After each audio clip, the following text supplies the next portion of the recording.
Coffee is my story. Oh, not just the drink, but the process. Coffee is more than a drink to some of us. It's a craft. And I'm not like most people who drink coffee to wake up. I wake up to drink coffee. Not a latte, not a mocha, definitely not pumpkin spice, but a carefully brewed single origin that lights up my taste buds. Did you know that coffee can taste different depending on the region in which it's grown? Coffee from Colombia can have tasty notes of chocolate, nuts, and brown sugar, while Ethiopian coffee is fruity, floral, and can have hints of jasmine. For me, coffee is the story of curiosity. But everyone has their own story. As a professor, I like to tell my students, you don't learn when you speak, you learn when you listen, when you're curious enough to listen. And yet most of us approach conversations not out of curiosity, but out of certainty. We enter them the same way most people drink coffee, quickly, habitually, and without ever really tasting what's there. What if the spark that could change your life isn't found in what you already know, but in the questions you haven't asked yet? Take a look at the world around us. We've never had more ways to communicate. Texts and tweets, podcasts and posts, and we feel even more divided. We show up to conversations ready to defend our position, prepared with counter-arguments. But when was the last time you showed up to a conversation? Ready to wonder, ready to ask, even ready to be surprised. Take a moment and think about the last time someone asked you a question that stopped you in your tracks. Not a polite routine question, but a question that made you pause and think, wow, that person really wants to understand me. That's the spark of curiosity. And it's in that spark that connections begin. So this evening, we will discover how curiosity, like tasting coffee, drives discovery, creates opportunities, and can even help us achieve what feels impossible. Curiosity is the engine that drives discovery, and it shows up in the smallest moments. For me, that moment often arrives in a cup. I'm always chasing a better cup with different tasting notes and profiles. People often ask me, what's your favorite coffee? I tell them I don't really have a favorite because I'm too busy exploring the possibilities of coffee. Because there really is a better, more unique, and surprising cup. When we travel, we like to explore coffee in that region, and I'm often surprised by what I find. For example, in 2016, I was on a teaching assignment to Wuhan, China, and on the way home, we had a planned 2-day layover in Shanghai. And as a part of every trip, I hunt for coffee shops. Because different cultures roast, brew, and express coffee differently. And while China's not known for its coffee culture, it's still a place for me to discover how they do coffee.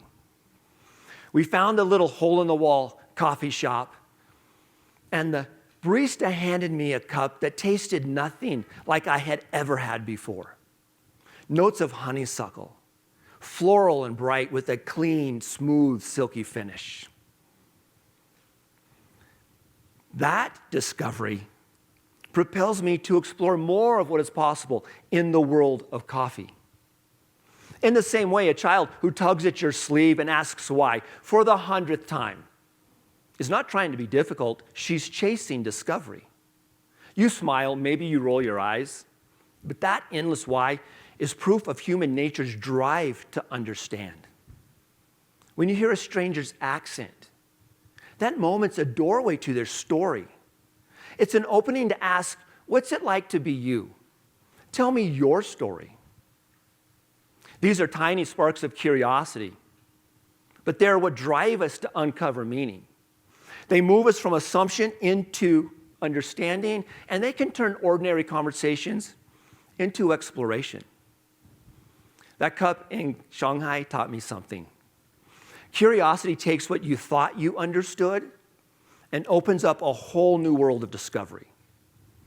Curiosity drives discovery because it refuses to let us settle for just one sip. It pushes us to taste more deeply, listen more closely, and to learn more fully. So if curiosity drives discovery, then discovery creates opportunities. And one of the greatest opportunities curiosity can give us is to see the world differently. Just like tasting coffee reveals flavors that's shaped by soil, climate, and culture, communication works much the same way. The journey of coffee has given me the opportunity to meet hundreds of people within the coffee culture. I met Felix on a coffee farm in Costa Rica. His knowledge of growing and processing coffee from the coffee cherry captivated our attention. And yes, you heard that right. Coffee, while still on the plant, is called a cherry. As he led us around his farm, feeding our desire to know more about the coffee process, his story quietly emerged. The more time we spent with him, the more we found ourselves asking him to tell us his story. We learned about his community and his family. We found out about his love of photography.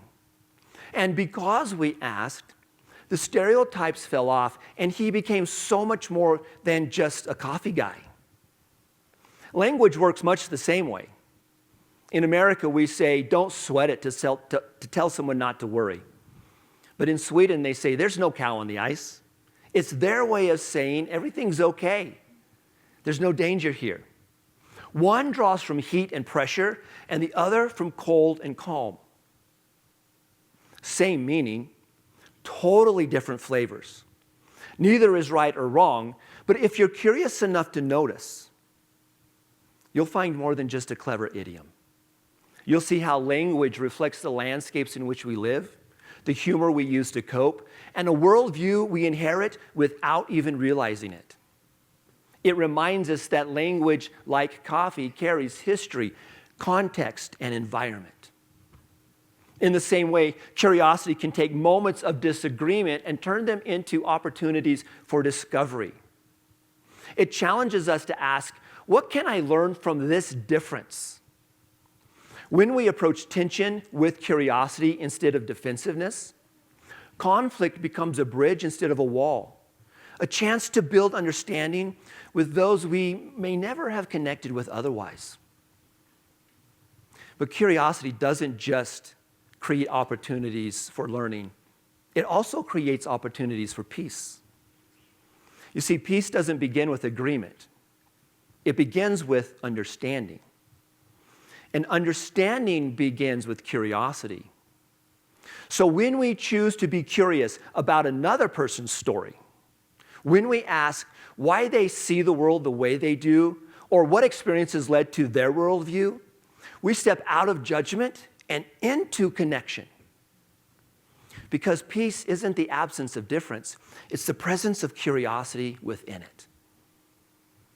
Curiosity might seem simple, but it has the power to achieve what we often feel is impossible: connection in a divided world. Coffee has taught me this lesson over and over again. You can drink coffee your whole life thinking it tastes one way, and then meet a farmer, a roaster, a barista whose story reveals what you've never noticed. Someone who dared to experiment with the status quo, or somebody who dared to change the story of coffee. For example, coffee is normally processed in a water bath called fermentation. It washes away the skin and the fruit from the coffee cherry, leaving just the seed or the coffee bean. I guess someone wanted to know what coffee would taste like if they threw other ingredients into that water bath. Things like wine or watermelon, pineapple, any other kind of fruit. My first response, like so many of ours when met with new or different ideas, why would you do that? Why would you mess with something that's already known?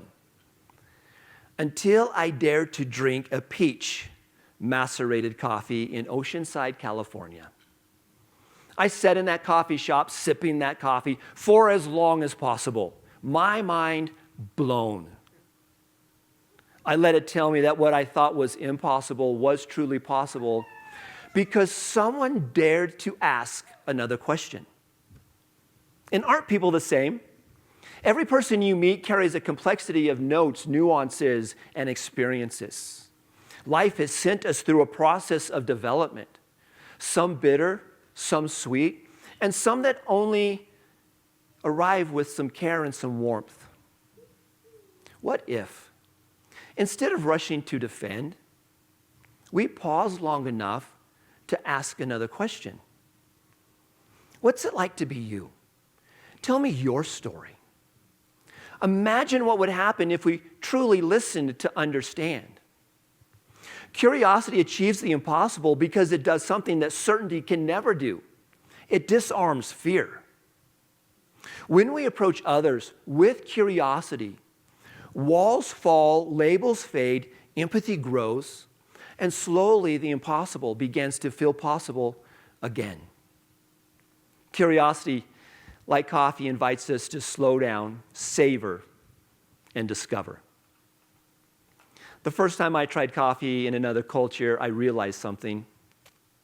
I didn't need to know everything about that culture to appreciate what it had to offer. I just had to be brave enough to take the first sip.